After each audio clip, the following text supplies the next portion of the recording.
अपनी संस्कृति में कला प्रदर्शन के माध्यम से गजल को जोड़ते हुए नोएडा स्थित मारवा स्टूडियो में तीसरा महफिल गजल का आयोजन किया गया। द्वीप प्रज्वलन एवं गणेश वंदना के साथ कार्यक्रम की शुरुआत की गई। कार्यक्रम में मीडिया, टीवी, कला और संस्कृति से जुड़े कई अतिथिगण ने अपनी उपस्थिति दर्ज कराई। इनमें तेजेंद्र शर्मा MBE, पत्रकार और लेखक लंदन, गुरुजी गौतम ऋषि, प्रसिद्ध ज्योतिषी गौतम अधिकारी, संचार अधिकारी अखिल भारतीय गुरुकुल और गौशाला रिसर्च फाउंडेशन, जसवंत सिंह नामधारी, उपाध्यक्ष अंतर्राष्ट्रीय संगठन नामधारी के सिख, ऋषभ मल्होत्रा, संस्थापक आविष्कारशील उद्यमी, पंडित दीपक महाराज, प्रसिद्ध कथक प्रतिपादक, अशोक पुरी, अध्यक्ष अधिक publication private limited, Meetu Puri, president of confederation women entrepreneurs COW, जियो बॉबी, प्रबंध भागीदार kites craft production LLP, Ajay Kumar, निदेशक शिक्षाविद AAFT मौजूद रहे। कार्यक्रम में उपस्थित अतिथियों को राज कपूर पुस्तक भेंट कर उनका स्वागत किया गया। ICMEI के संस्थापक डॉक्टर संदीप मारवा ने उपस्थित सभी लोगों का शुक्रिया अदा किया और कहा कि हमारे जीवन में कला, संस्कृति और संगीत का बहुत महत्व है। संगीत और गजल के बिना हमारी जिंदगी अधूरी है। जब आप अपने मन की बात सामने वाले को नहीं कह पाते, तब गजल की 2 पंक्ति से आप अपने मन की पूरी बात उन 2 पंक्तियों में बहुत सरलता से कह देते हैं। सही है कि अगर आपको कला, संस्कृति और खास तौर पे म्यूजिक से अगर आपको मोहब्बत नहीं है तो आप समझिए कि आपकी जिंदगी अधूरी है। ऐसा मेरा मानना है। मैंने जिंदगी के बहुत सारे पल जो हैं वो संगीत के साथ गुजारे हैं। सिर्फ मैंने गाया ही नहीं है, मैंने सीखा भी है।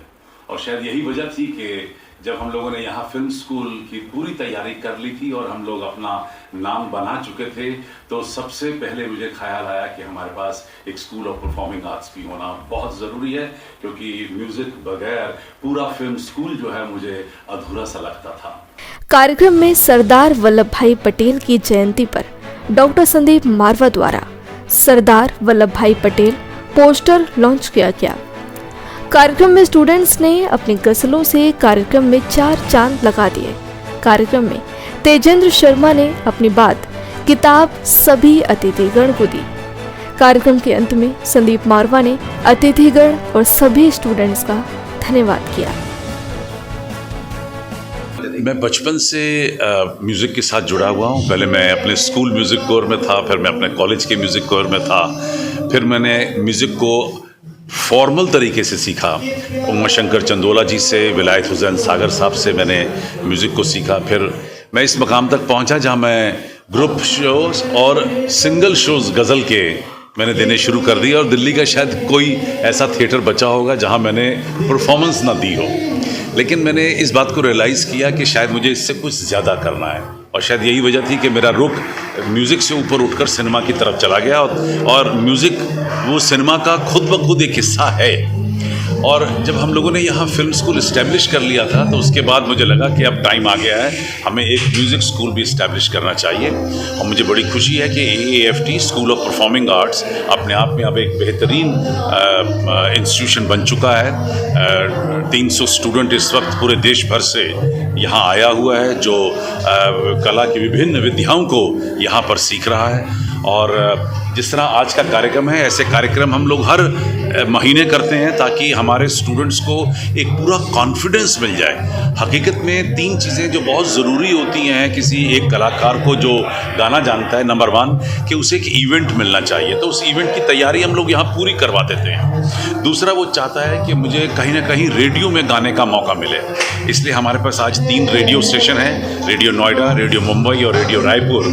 तीनों में हमारे स्टूडेंट्स को भाग लेने का पूरा मौका मिलता है। और तीसरी सबसे बड़ी बात होती है कि उसे टेलीविज़न और सिनेमा से जुड़ने की हमेशा चाहत रहती है। तो हमने उसके इंटरव्यूज़, उनके शोज़ टेलीविज़न पे भी हम लोग दर्शाते हैं। और क्योंकि मैं खुद फिल्म मेकर हूँ और मैं साल की तकरीबन 100 शॉर्ट फिल्में बनाता हूँ, तो उनमें भी उन्हें कहीं गाने का मौका मिलता है, चाहे वो फिल्मों का हिस्सा हो गाना या बैकग्राउंड या ओपनिंग म्यूज़िक हो गाने का।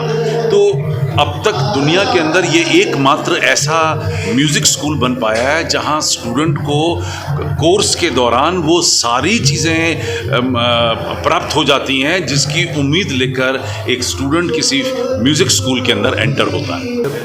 लिखते हुए अब करीब 42-43 साल हो गए हैं। मैं एक विद्यार्थी के तौर पे लिखा करता था, फिर उसके बाद अंग्रेज़ी में लेखन हुआ। मेरी पत्नी का इन्फ्लुएंस मुझ पे हुआ तो मैंने हिंदी में लिखना शुरू किया। तो हिंदी की पहली रचना जो बड़े अखबार में छपी थी वो 1980 में छपी थी। तो उसके बाद से लगातार कहानियाँ, गज़लें, कविताएं लिख रहा हूँ। मुझे लगता है कि गज़ल की सबसे बड़ी ख़ासियत ये है कि जो बात आप 20 पेज की कहानी में नहीं कह सकते, 200 पेज के उपन्यास में नहीं कह सकते, वो गज़ल के एक शेर में कह सकते हैं। तो देखिए, बड़े शायर जो होते हैं कैसे एक ही बात को अलग ढंग से कहते हैं कि गालिब कहते हैं कि यूं तो मालूम है जन्नत की हकीकत, लेकिन दिल के बहलाने को गालिब की ख्याल अच्छा है।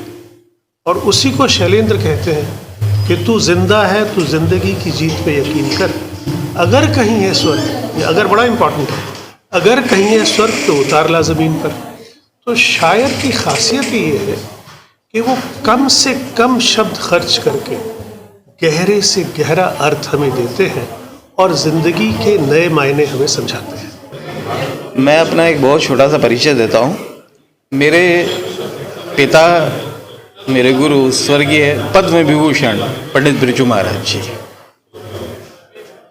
जिनको किसी भी कोई भी परिचय के मोहताज नहीं है वो। और जैसा कि आप सभी लोग जानते ही हैं कि उन्होंने जो काम किया है इस कला क्षेत्र में रह के, संगीत के क्षेत्र में, वो बड़ा ही सराहनीय है, बड़ा कमाल किया। मैं उन्हीं के पदचिन्हों पे चल रहा हूँ। और आज यहाँ आके जो मैंने एक महफिल देखी यहाँ गज़लों में, और युवाओं के अंदर वो जो उभरती हुई वो जो भावना मैंने देखी, वो देख के मुझे बड़ा अच्छा लगा कि चलो अच्छा है कि गज़लों की तरफ रुझान जा रहा है। अभी थोड़ी देर पहले मैं ये भी कह रहा था कि कितनी चीज़ें हैं हम लोगों के इंडियन क्लासिकल म्यूज़िक और डांस में, कितने ताल हैं, कितने तालों के उसके संगम हैं जीवन के। तो अगर हम उस पर थोड़ा सा ध्यान केंद्रित करें अपना, तो एक जीवन भी कम लगता है, वो पूरा ही नहीं हो पाता है। देखो, ये कार्यक्रम जो हो रहा है, ये जो नए बच्चे सीख रहे हैं उनके लिए तो बढ़िया है ही है। बाकी क्या है कि म्यूजिक जो है, खासकर गज़ल प्रोग्राम है, गज़ल जो है वो आदमी अगर टेंशन में भी हो ना तो फिर भी गज़ल सुन के सुकून मिलता है, अगर खुशी हो फिर भी। और वैसे भी एक संगीत है जो ना वो इंसान के जीवन का ना एक हिस्सा है। जैसे आप खाते हो, रोटी ज़रूरी है, सांस लेना ज़रूरी है, वैसे ही संगीत ज़रूरी है। और ये जो अभी 12वां स्टूडियो में अभी कार्यक्रम में हम लगाए, संदीप जी जो कर रहे हैं, नए बच्चे तैयार करें, इनके तैयार किए हुए बच्चे पूरे विश्व में फैले हुए हैं। अच्छा प्रोग्राम ऑर्गेनाइज़ किया है संदीप मारवा जी ने, AAFT का। मैं प्रेसिडेंट हूँ कॉन्फेडरेशन वुमेन एंटरप्रेन्योर्स की, मीतुपुरी। मुझे बहुत अच्छा लगा जिस तरीके से स्टूडेंट्स को ग्रूम अप किया गया और जिस तरीके से प्लेटफॉर्म दिया गया है। उनका कॉन्फिडेंस लेवल्स इतना ज़्यादा है कि वो आज से ही तैयार हैं अपना जॉब या वर्क के कुछ भी स्टार्ट करने के लिए। Great platform for the students and they are really brushed up. ऐसा लग ही नहीं है हम प्रोफेशनल से सुन रहे हैं या स्टूडेंट से सुन रहे हैं। बहुत ही ज़्यादा अच्छा लगा। Thank you so much to Sandeep Marwah ji for giving making me guest of honour for this programme. I am really loved the programme. देखिए, आज का प्रोग्राम जो है ये बहुत ही बढ़िया रहा है। और आज विशेष रूप से जो युवा पीढ़ी है उनके लिए कि जो अपनी संस्कृति से भटक रहे हैं, क्योंकि संस्कृति में कला, संगीत, डांस, म्यूजिक ये सभी आते हैं। तो मैं चाहूँगा कि भाई आज जिस तरह से मारवा स्टूडियो के जो संस्थापक हैं संदीप मारवा सर, तो पूरे वर्ल्ड वाइड जिस तरीके से उन्होंने युवा पीढ़ी के लिए जो युवाओं को प्रोत्साहित करते हुए उनके इस कला को पूरे विश्व भर में जो फैला रहे हैं, और कहीं ना कहीं हर समय कुछ ना कुछ उनकी जो प्रोग्राम्स के माध्यम से जो युवाओं को प्रोत्साहित करते हैं, तो मेरा मानना है कि इस तरह से कार्यक्रम होते रहने चाहिए।